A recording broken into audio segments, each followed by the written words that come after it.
Britain controlled Egypt and Iran, and ran what are now Israel, Iraq, and Jordan.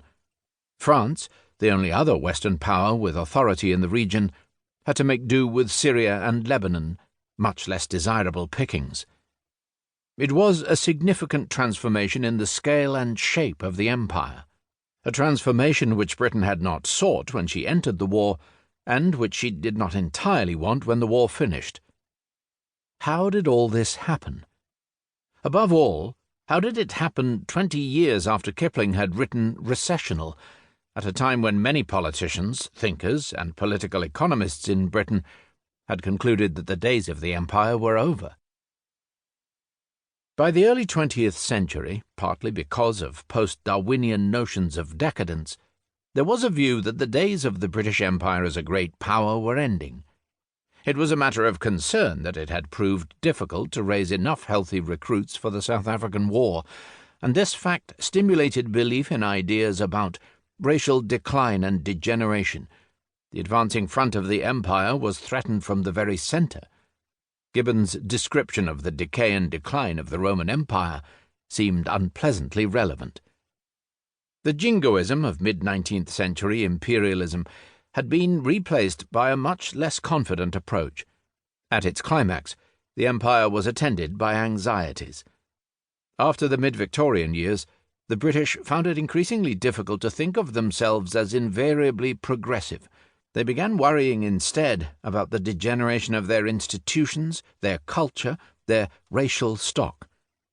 The imperial Gothic themes of regression, invasion, and the waning of adventure, in the stories of Conan Doyle and Rider Haggard, for example, expressed the narrowing vistas of the British Empire at the time of its greatest extent, in the moment before its fall. Even Churchill, not notably introspective, was more concerned with reducing the size of the imperial commitments because of their cost than with extending or even maintaining them.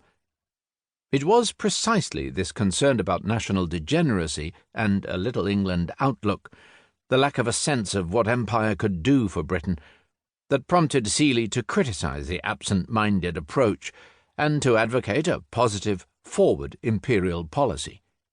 He was not alone. Joseph Chamberlain, for example, felt that the empire could provide a guarantee of continued greatness, and Leo Amery, whom we shall meet again, was one of those who were seized by this idea.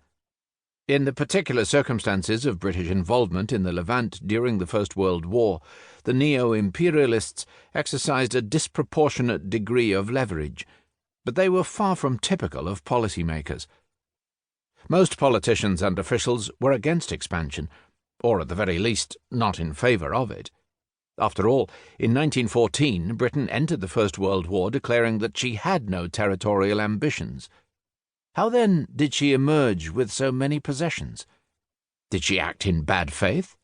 Did she deceive and manipulate her allies? That is what this book is about.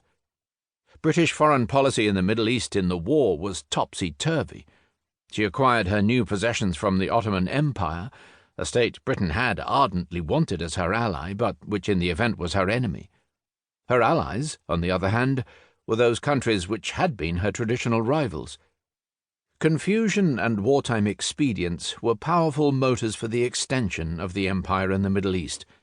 But while formal governmental policy was not behind much of what happened, there were some elements of planning and design.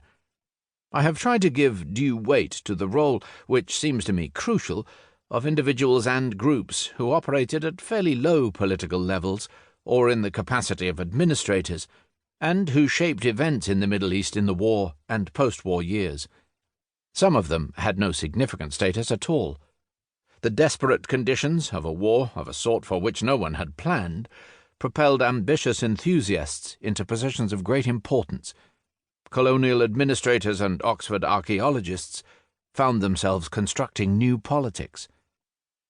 A caste of privileged individuals fills the chapters of this history. Many of them knew each other from childhood.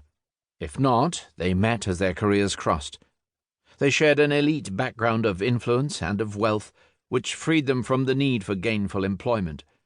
Despite their fortune, they threw themselves into their project with verve and engagement, and it is difficult not